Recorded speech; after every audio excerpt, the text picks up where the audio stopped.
मेरी ही बिना कपड़ों की वीडियो मेरी ही इंस्टाग्राम की स्टोरी पर लगा दी। भाई ये जो लड़कियां अपने रिलेशनशिप्स में पासवर्ड्स एक्सचेंज करती है ना, मैं इनको बस एक छोटी सी बात बताना चाहता हूँ। कल ही मेरे पास एक तृप्ति नाम की लड़की का मैसेज आया जो कि मुंबई से, बिल्कुल 10 on 10 baddie, butterfly hair cut और ये बड़े वाले स्पेक्स, इतनी सुंदर। उसने बताया कि किसी लड़की को पसंद आ जाए ऐसी एक भी क्वालिटी उसके बॉयफ्रेंड के अंदर नहीं थी, लेकिन फिर भी उसने पता नहीं क्यों हाँ कर दी। वक्त गुजरते हमारे रिलेशनशिप को 6 महीने हो गए और मैं उसे बहुत प्यार करने लगी। एक रात उसने जब मुझसे वो फोटोज मांगी तो मैंने उसे डांट कर मना कर दिया, पर 2-3 दिन लड़ाई होने के बाद अब मुझे उस पर विश्वास तो था ही, तो मैंने उसे भेज दिया। पर अब ना वो हर रात फोटोज मांगने लगा था। इस बात से मैं काफी इरिटेट हो गई थी, पर ठीक है। पर अब क्योंकि मेरे सेमेस्टर एग्जाम आ गए थे तो मुझे पढ़ना था। ऑफ कोर्स मैं बीबीए की स्टूडेंट थी। अगले दिन मेरा एग्जाम था। एक रात पहले जब उसका मूड बना तो उसने मुझसे फोटोज मांगी, तो मैंने मना कर दिया और हमारी लड़ाई। अब जब लड़ाई ज्यादा बढ़ गई तो मैंने उसे ब्लॉक कर दिया। पर उसके पास मेरी आईडी का पासवर्ड तो था, कभी भी मुझे अनब्लॉक कर सकता था। पर उसने मेरी ही आईडी से मेरी ही बिना कपड़ों की वीडियो मेरी ही इंस्टाग्राम की स्टोरी पर लगा दी। सुबह उठ के जब इंस्टाग्राम चेक किया तो आंखें फटी की फटी रह गई। जल्दी जल्दी वो स्टोरी डिलीट की, पर अब तक सब रिकॉर्ड कर चुके। इतना टूट चुकी थी वो, इतना घबराई, इतना रोई, ऐसा लग रहा था कि वो भरे बाजार में बैठी हुई है और उसके तन बदन पे एक भी कपड़ा नहीं।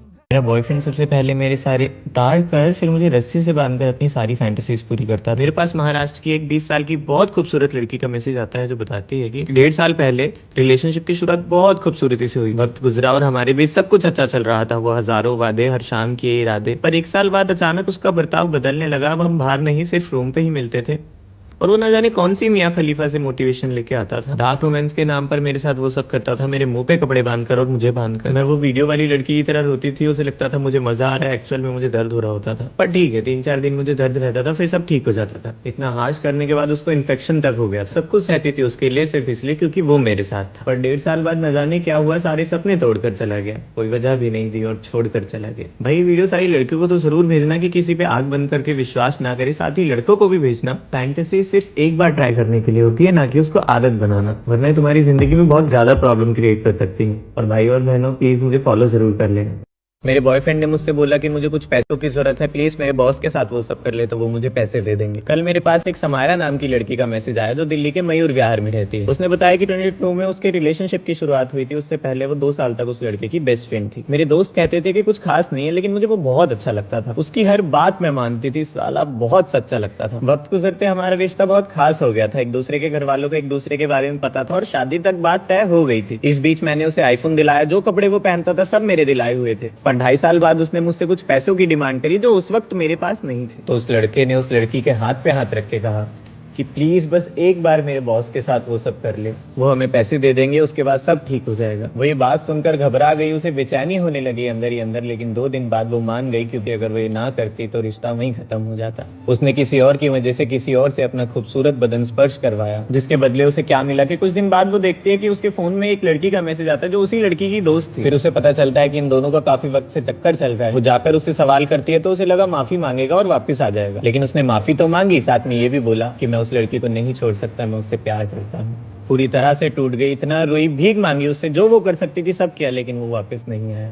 उसने मुझे सारी बातें कॉल पे बताई। वो इतना रोई, फुट फुट कर रोई। भेज दो ये वीडियो सभी लड़कियों को और उन्हें समझा दो कि आंख बंद करके किसी लड़के पे विश्वास मत किया करो, और कोई कितना भी हमदर्द हो बस एक बार उसे आजमा लिया करो। मेरे साथ एक रात बितानी पड़ेगी और अगर नहीं बिताओगी तो मैं पूरे इंटरनेट पे फोटोज वायरल कर दूंगा। मेरे पास रायपुर छत्तीसगढ़ से एक 16 साल की लड़की का डीएम आता है जो बताती है उसके ट्यूशन में उसे एक लड़के ने प्रपोज किया, लेकिन उस वक्त वो किसी और लड़के को पसंद करती थी, इसलिए उसने उस लड़के का प्रपोजल रिजेक्ट कर दिया। मुझे नहीं पता हमारी इंडियन सोसाइटी में जब रिजेक्शन बर्दाश्त ही नहीं कर सकते तो प्रपोज करते ही क्यों। अब उस लड़के ने क्या किया, अपने दोस्तों के साथ मिलकर पार्क में गया, उस लड़की से मिला और उसके साथ जबरदस्ती करके कुछ फोटोज क्लिक कर। वो फोटोज कुछ इस तरह क्लिक करी जिसमें लग रहा था कि वो खुद वो कर रही है, और उसके बाद उस लड़के ने उस लड़की की एआई फोटो जनरेट करी और उसे धमकी दी, तुम्हें मेरे साथ एक रात बितानी पड़ेगी और अगर नहीं बिताओगी तो मैं पूरे इंटरनेट पे इसे वायरल कर दूंगा। उस दिन उस लड़की के घर पे कोई भी नहीं था, वो चली गई उस लड़के के घर। वो उस लड़के के फ्लैट पे गई तो वहाँ पे कोई भी नहीं था। कुछ देर बैठने के बाद न जाने उस लड़के ने उसे क्या पिलाया कि वो बेहोश हो गई, और उस रात क्या हुआ उसे खुद नहीं पता। बस जब वो उठी तो उसके पास 4 लड़के बैठे हुए थे। उसके पूरे शरीर पे सिगरेट्स के निशान थे, बदन पे एक भी कपड़ा नहीं था और प्राइवेट पार्ट्स पे भी निशान थे। 2-3 दिन बाद जब उसकी बॉडी में पेन होने लगा तो उसने अपने भाई को सारी बातें बताई, फिर उन्होंने कंप्लेंट की। मेरा भाई मेरी नजरों के आगे खड़ा हुआ था, मेरे शरीर पे एक भी नहीं था, आजू बाजू उसके दोस्त। कहते हैं ना कि एक भाई को उसकी बहन की इज्जत सबसे ज्यादा प्यारी होती है, मेरे भाई को भी थी। और एक रात जब मैं 13 साल की थी तो मम्मी पापा घर पे नहीं थे, आउट ऑफ टाउन गए हुए थे। तो मेरे ही घर पे मेरे भाई की और उसके दोस्तों की पार्टी चल रही थी। रात के करीब 12:30 बज रहे थे। अचानक मेरे भाई ने मुझे उस रूम में बुलाया और मजे की बात बताऊं, उस दिन मेरे पीरियड्स भी चल रहे थे। और जब मैं उसके पास गई तो उसने मुझे अपने दोस्तों के साथ बिठा दिया और वो अचानक मुझे हाथ लगाने लगे, मेरे कपड़े उतारने लगे। धीरे धीरे उन्होंने मेरे ऊपर के सारे कपड़े, मेरा भाई मेरी नजरों के आगे खड़ा हुआ था, मेरे शरीर पे एक भी कपड़ा नहीं था। आजू बाजू उसके दोस्त, उसमें से एक लड़के ने मेरे भाई को बोला कि यार सुनना, तेरे सामने हम अच्छे से नहीं कर पा रहे हैं, तो प्लीज थोड़ी देर के लिए रूम के बाहर चला जाए, जब हमारा हो जाएगा तो हम बुला लेंगे। मेरा भाई रूम के बाहर चला गया और मेरे साथ मेरा बदल गया। उन सबका हो जाने के बाद मेरे भाई ने भी मेरे साथ वो सब किया, वो सब वो कर रहे थे और मेरा भाई मेरी वीडियो बना रहा था ताकि बाद में मुझे ब्लैकमेल कर सके। आज तक मैंने ये बात किसी को नहीं बताई है, पर गौरव ये बात मैं आपको बता रही हूँ। मुझे नहीं पता आप मेरा मैसेज देखोगे या नहीं देखोगे, पर अगर देखोगे तो प्लीज रिप्लाई।